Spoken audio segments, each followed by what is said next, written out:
Waouh, les petits angoissés! Aujourd'hui, nous suivrons un petit couple bourgeois apparemment sans histoire. Enfin, apparemment seulement. C'est parti.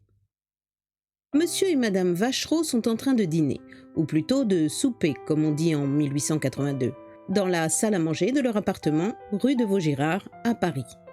À 28 ans, Gaston Vachereau est bel homme, cheveux et favoris bruns, regard chaleureux, fine moustache, une haute taille et un maintien élégant. Il est également fort bien mis. Gaston Vachereau s'est vite habitué à porter des habits et des redingotes de luxe qu'il peut s'offrir depuis son mariage avec Augustine. Il est passé avec beaucoup d'aisance d'une jeunesse bohème au luxe bourgeois que lui procure la fortune de sa femme. Mais pour l'instant, Gaston Vachereau affiche une mine contrariée en consultant sa montre à gousset. « Ma chère, je suis obligé de vous quitter dans une demi-heure. Je dois aller à la gare d'Orsay accueillir un client de province. » Augustine Vachereau a un mouvement de surprise. « Un client? Comment cela? Monsieur Constant ne peut pas y aller lui-même ?» Gaston Vachereau a un sourire. « C'est une preuve de confiance, ma chère. Je suis premier clerc. C'est moi qui dois lui succéder. » Augustine Vachereau soupire.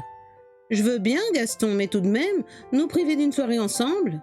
Augustine Vachereau lance à son mari un regard alangui. Il est visible qu'elle est follement amoureuse de lui. Un sentiment qui rend presque séduisant son visage ingrat. Car Augustine, fille d'un riche agent de change, est une grande femme osseuse qui n'a pour tout charme qu'une somptueuse chevelure blonde et un regard très doux. Augustine Vachereau soupire de plus belle et, à l'heure dite, Gaston prend congé en annonçant qu'il sera de retour à 11h. Après son départ, Augustine trompe son impatience en faisant de la broderie. Le temps passe. Elle se sent perdue quand Gaston n'est pas là. 11h. Le tintement attendu de la sonnette ne retentit pas. Elle va à la fenêtre pour guetter les fiacres. Mais la rue est déserte. Les minutes, puis les heures se succèdent. La malheureuse Augustine Vachereau passe par tous les stades de l'angoisse. D'abord, elle se dit qu'il a été retardé, puis le doute n'est plus permis. Au matin, affolée, elle court trouver la police. Le commissaire Cournet écoute avec attention le récit de Madame Vachereau. Il commence.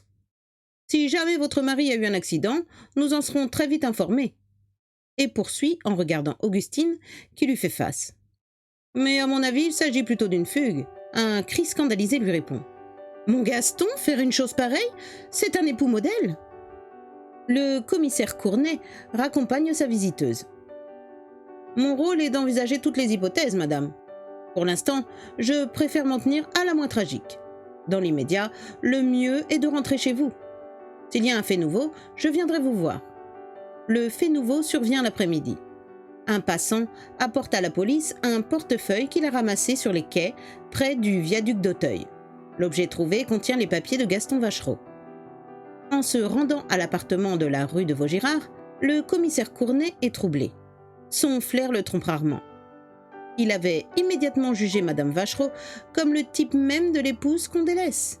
À présent, il doit bien reconnaître que l'affaire a pris une autre tournure. Augustine Vachereau est totalement effondrée quand elle voit le policier avec le portefeuille de son mari. Le moment de désespoir passé, elle parvient à répondre à ses questions. « Voyons, madame, est-ce que vous vous étiez disputé ? » ?»« Pas du tout, Gaston est la bonté même. » »« Avez-vous remarqué chez votre mari un changement d'humeur, une sorte de mélancolie ?» Augustine Vachereau est bouleversée par la question. Gaston n'a pas pu mettre fin à ses jours. Hier, il était comme d'habitude, gai, insouciant. Le commissaire Cournet note la réponse sans surprise. Lui non plus ne croit pas au suicide. Quand on se jette à l'eau, il est rare qu'on retire son portefeuille. On enlève ses vêtements, à la rigueur, et puis, il y a autre chose. Vous m'avez dit qu'il était parti accueillir un client de Monsieur Constant à la gare d'Orsay. Oui, monsieur le commissaire. Je suis désolée, madame, mais je suis passée à l'étude avant de venir et aucun client n'était attendu hier soir. Augustine Vachereau sent l'air lui manquer. Dans une sorte de vertige, elle entrevoit un Gaston secret dont elle n'a jamais soupçonné l'existence. Elle s'écrie « Alors il m'a menti? Mais pourquoi ?» Le commissaire a un soupir. « C'est ce que j'espère savoir très vite. Me permettez-vous de fouiller dans les papiers personnels de votre mari ?»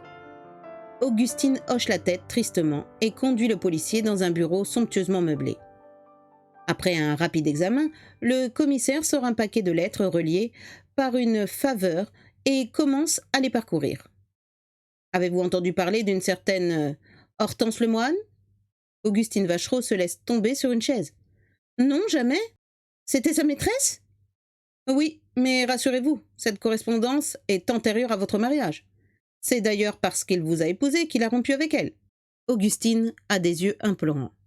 Et vous croyez que cette personne pourrait avoir un rapport avec la disparition de Gaston?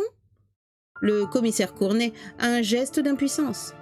Je l'ignore, madame, mais toutes les pistes sont à suivre. J'espère vous donner bientôt de bonnes nouvelles. Avec votre permission, je garde les lettres. Ainsi qu'il ressort de la correspondance, Hortense Lemoine est modèle pour peintre et habite à Montmartre. Le commissaire se rend à l'adresse sans attendre. Il n'a pas dévoilé à madame Vachelot la teneur exacte des lettres. À quoi bon?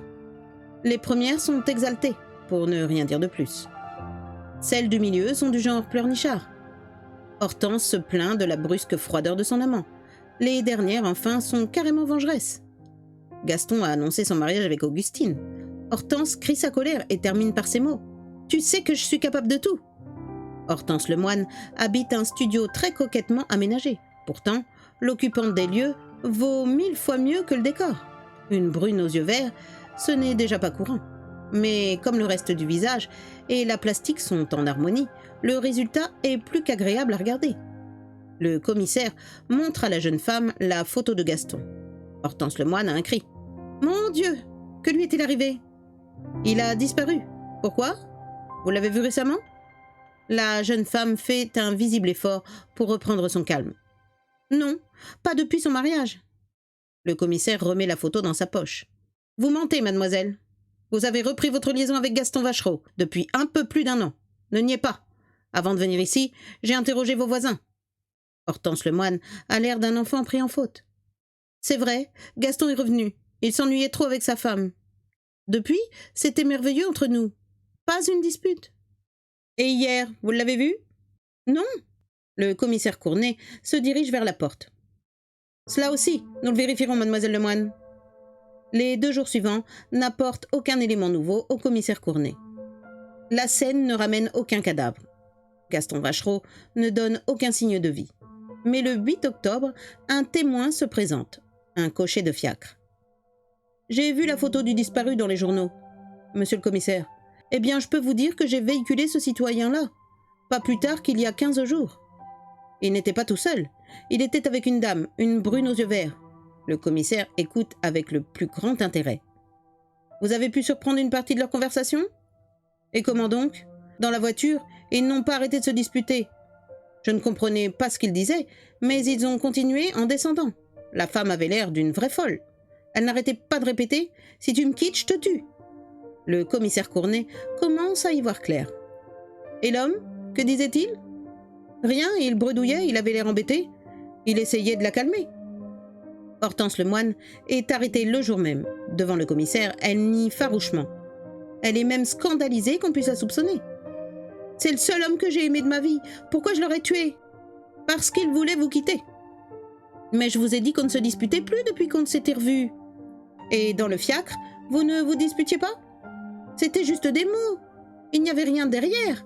Et puis d'abord, comment j'aurais pu le tuer et le jeter dans la Seine? » Le commissaire Cournet a un geste d'impatience. « Tu l'as fait tuer par un complice, par un de ces petits voyous de Montmartre. » « Ce n'est pas vrai. » Ce n'est peut-être pas vrai, mais les choses en sont toujours au même point quand, 3 mois plus tard, le 15 janvier 1883, Hortense Lemoine comparaît devant la cour d'assises de la Seine, sous l'inculpation de meurtre. Un meurtre sans cadavre, car Gaston Vachereau n'a jamais réapparu, ni mort ni vivant. À son procès, Hortense proclame son innocence. Il n'y a aucune preuve contre elle. Elle n'avait aucune raison de tuer le seul homme qu'elle avait aimé, et comment elle, une faible femme, aurait-elle pu assassiner un homme bien bâti et le jeter dans la Seine? Tout cela est sans doute à prendre en considération, mais le fait est que la jeune femme a menti 2 fois au cours de l'enquête.